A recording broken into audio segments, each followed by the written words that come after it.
Well, here at Reviews It, we do lots of things.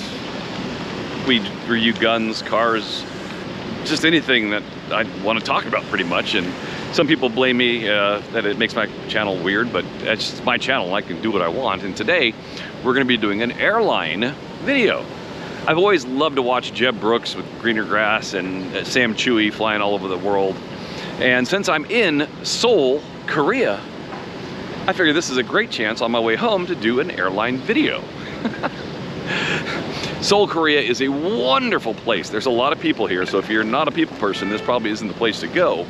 But there's lots of things to do, great food, and the tours are excellent. Excellent. On my first day here, I got a chance to go out to the DMZ, the Demilitarized Zone, and get a complete history of the conflict between North and South in Korea. And Go-Go was a great tour guide, and we had so much fun. Then yesterday I got a chance to go to the Old Town District. I got to go to a palace, and I got to go to the Buddhist temple, and I got to walk through the downtown area with lots of food and lots of things. We got a chance to eat traditional Korean food last night and have some rice wine. It was quite interesting, to say the least, and it was actually kind of nice, I've had a great time here. One of the things I found about Korea, Seoul, is the clash of culture. There's all kinds of worlds represented here, but nothing more than in the architecture. If you take a look behind me, there's beautiful, huge skyscrapers all around me here. You see that right here? I'm staying here at the 4-Point Sheraton in Joseon, and when you see these big skyscrapers, you're thinking, wow, what a beautiful city, what a beautiful city. Well, another thing that makes this city very, very beautiful, I'm gonna take about 30 steps this way, is this right here. Shops that have been around for 50, 60, 70 years are still going on. Right behind me here, see that? One thing I will say is Koreans love their coffee. I have seen every kind of coffee shop everywhere, including every hotel has a Starbucks. And there's just tons of coffee places, even side by side in this city. It's been a lot of fun. So today we fly Philippines Air from Incheon, Seoul, Korea, to the Philippines. We're gonna stay a night in Manila and then head on back to Los Angeles International Airport, LAX. It's the Philippines airline trip from Seoul, Korea to Los Angeles, right here on Reviews It.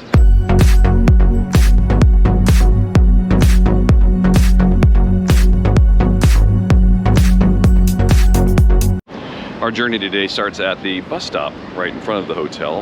This is the standard bus stop for the town, but it's the also direct line to the Incheon airport. It's going to cost 17,000 won, which is about $15 for a 45 minute drive to the airport. It's quite a ways.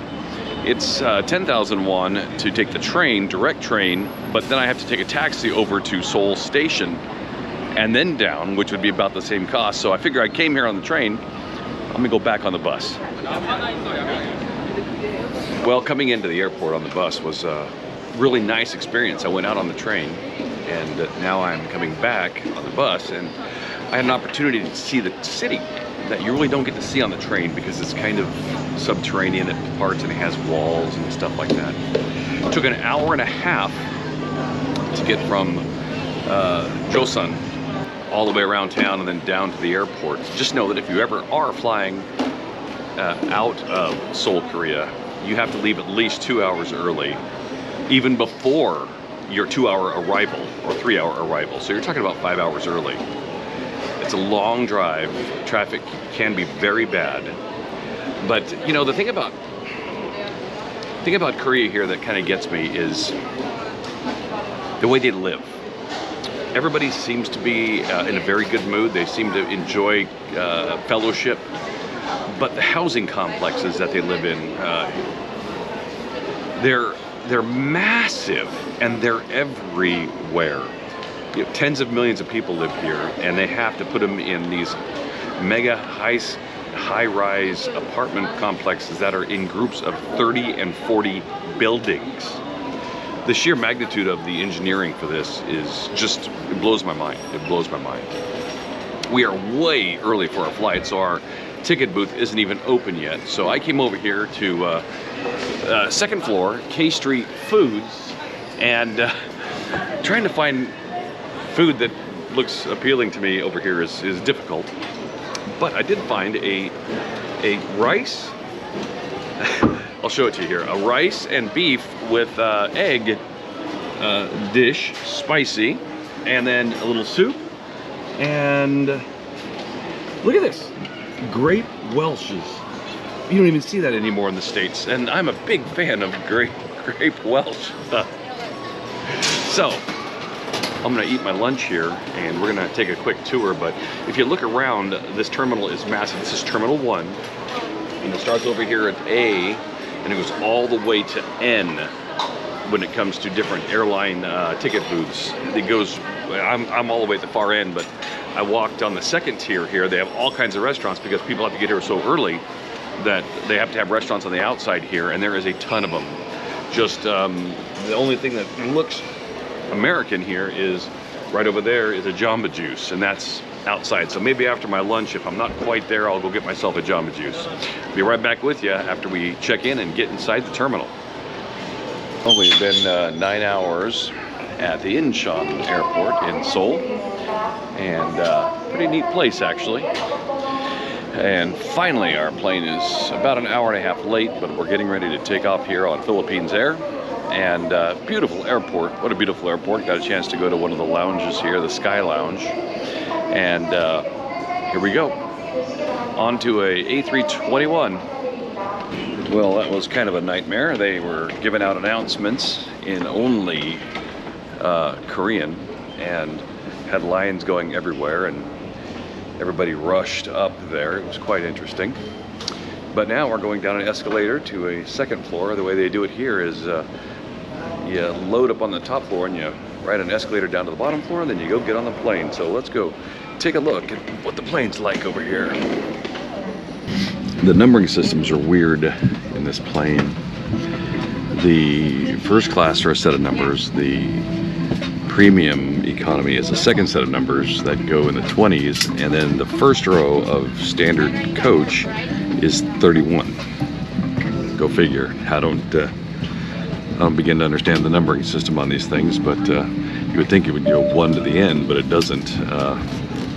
There's like 70 rows in this plane, but it doesn't have that many rows on it. Let's take a look outside real quick. There is the outside of Incheon Airport. Another quick observation is in the States, there's never enough room for, carry-on luggage. They always have to pack it under the plane, especially on the A300 series planes. The Boeings are better, the 737s, but over here in Asia, nobody has carry-on. It's just backpacks and stuff like that, so there's plenty of room. They're not all full. It's quite interesting, but let's get ready for takeoff. And here we go. Like the mask, we're in Asia.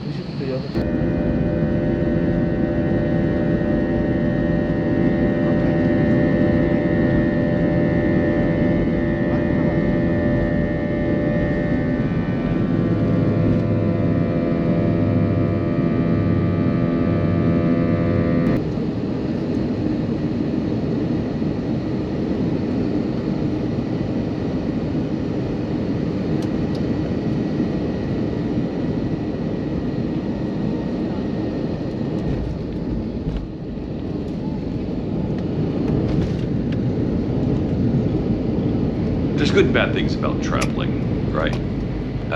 Some of the good things is you get to see great places. You get to meet great people. You get to eat wonderful food. Some of the bad things about it are airlines.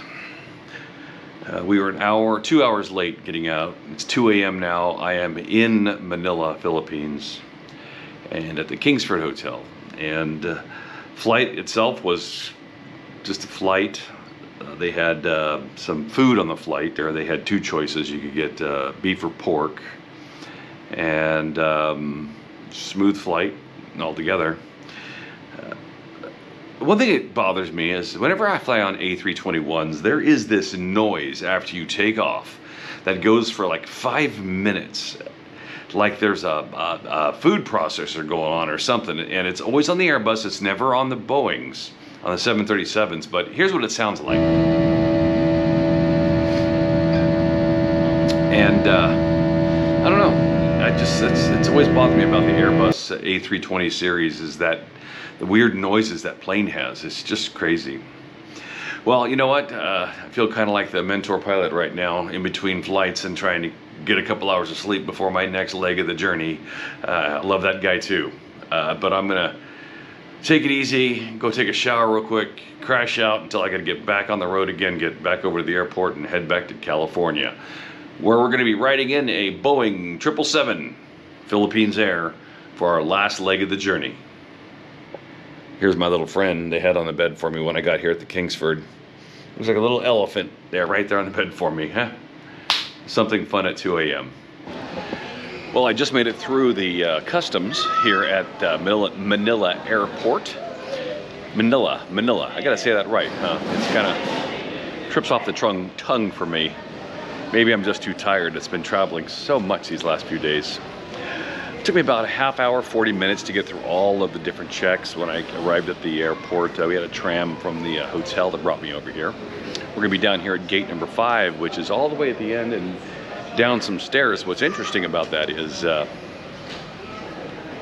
escalator takes you down, but you gotta huck your stuff back up if you wanna come back up. There is no escalator going up. So, you can see I got some planes behind me. Mine won't be here till after dark, so I figured I'd get a good picture of the plane right here. And get ready to fly all night and then all day tomorrow. It'll be 14 hours in an airplane crossing over the Pacific Ocean. And when it gets here, I'll get you a picture of it. But coming through, as long as your paperwork is good, they just get you right through real quick. And the Philippines line was a little longer, but the foreigners line, I love that, foreigners, they don't mix words, do they? Was very short. I got through without any trouble at all. Nice little stay here, a little bit muggy. You got the whole big downtown over there. You can see all the big skyscrapers on that side of the world. But good experience. I will say though that one of my problems with this airport, and you can see both ways down here, there is no gate signs. You know, the little monitors that show where your airplane's at and where they're coming and how far out they are, and that there's nothing inside the terminal like that at all. I have a lounge right down here, a sky lounge I'm going to go to in just a minute. They have one inside there, but nothing anywhere to say where. When I came in, they actually changed my my flight gate on me. I was going one way and they said no, go the other way, and you just don't know because it's not posted anywhere. And you can't listen to the PA system, it's so garbled. Other than that though, the experience coming back from the outside in was much better than transferring plane to plane going to Seoul. All right, in just a minute, we're gonna be heading out and, well, in just a minute, about 5 more hours for me, heading out to get on the plane and fly back to Los Angeles. Over the past few years, we've had a little tradition at our household. Whenever we go to foreign countries or we go to a special city in the United States, my wife always has me pick up a Starbucks mug. And so here is the Philippines Starbucks mug that I'm taking home to my wife and my daughter. And I also have them mugs from Seoul, Korea also. So that's what they expect. They don't expect clothes, they don't expect baubles and jewelry. They just want mugs from all over the world. I guess they drink coffee all the time. I get over to my gate and they have a pre-check there. And I'm in gate number 5. They make me walk all the way across the airport to gate number 17, which is on the ground floor. I left my baggage here overnight because it was a long layover, and they had to screen it again. But the interesting thing was, I remember where I left my zippers. They were centered above the TSA lock. And when I opened it right now, the zippers were all the way down at the bottom. So, obviously somebody's been on my luggage. Let's make sure everything's there when I get home. This airport is, the only way I can describe it is ass backwards. They are just so unorganized, it's unreal. Heading over to the plane now. Oh yeah, and another checkpoint. And here we are. There is my big baby Boeing 777-200. Philippines there. There he is. That'll be my home for about 14 hours, getting back from Manila to Los Angeles. And you never really understand how big the Pacific Ocean is until you fly over it. I've flown over the Atlantic a lot, but my God, wow, it's huge. Next, we're gonna wait here for a little more and get on the plane and get out of here. Okay, so let's talk about something real quick, the elephant in the room. I'm gonna give a final synopsis on the airline in just a little bit, but let's talk about airports. I have been to probably 30 or 40 airports in my traveling career. It's always easiest to fly in the States when you're an American citizen, I get that, but sometimes going to foreign countries, you have some really odd things that happen. For the longest time, I've flown internationally to Istanbul. I've flown to Cappadocia inside of Turkey. I've flown to Qatar Airs over to Doha, Emirates over to Dubai. I did a 21-hour layover in Dubai and toured the city.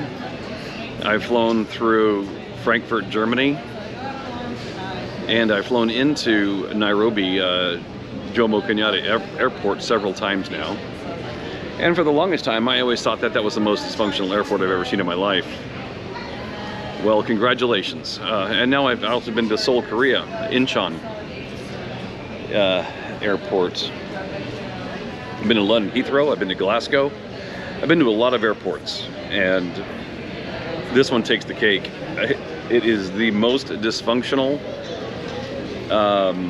horribly ran airport I have ever been in, right here in Manila, Philippines.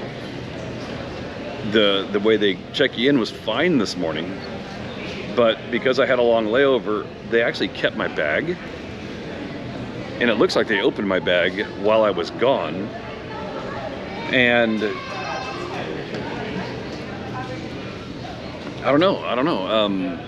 You got to walk up and down stairs. Half the escalators aren't working. You got to go through a million checkpoints.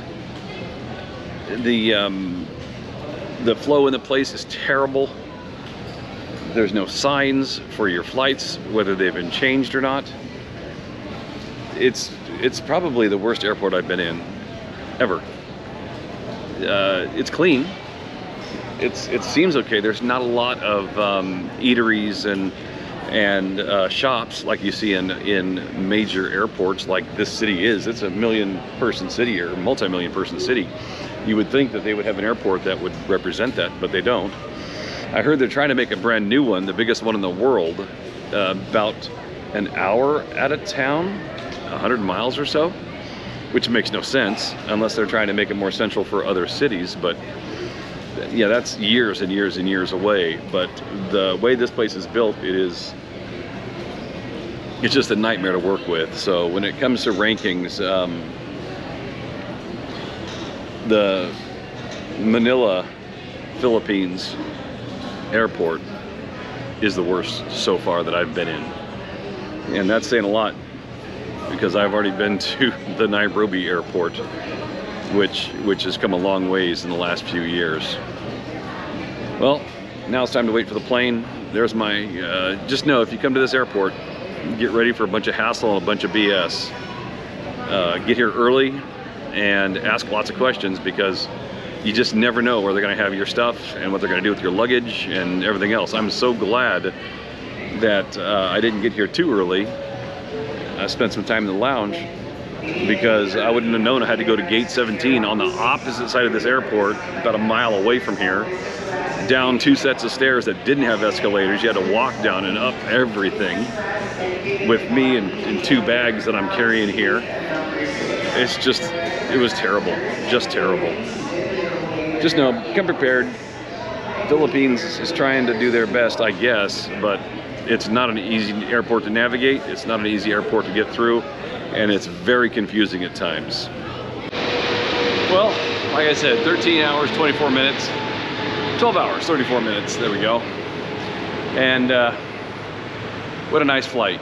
I'll tell you what, Philippines Air has a little bit of an older, dated fleet, but their service is great. The food was good. I had chicken for lunch and sausage and potatoes for dinner. The staff was great. The inside of the airplane had a couple things. The entertainment system was old. My earphone jacks didn't work inside of the, I had to hold them so that they would work so I could hear what's going on the TV. Most of the time I just streamed Netflix on my phone. And another thing on these, they didn't have the little air vents above you to have air come down. Little things like that, because the planes are a little bit older and they haven't been updated. And that was across all 4 planes that I flew this trip. I guess the biggest downer of the whole thing is Philippines Air has to connect through Manila Airport, and what a tragedy that airport is, really is. But if you're ever considering a budget airline to get from here to Asia, consider Philippines Air. The staff is great, the planes are in decent shape, and prices are good. And I think for the most part, I really enjoyed the experience flying with them, and consider doing it. Hey, thank you for watching Reviews It. We're over here at the parking garage here with my truck. Thank you for watching Reviews It, and hey, please subscribe below, and you have an absolute great day.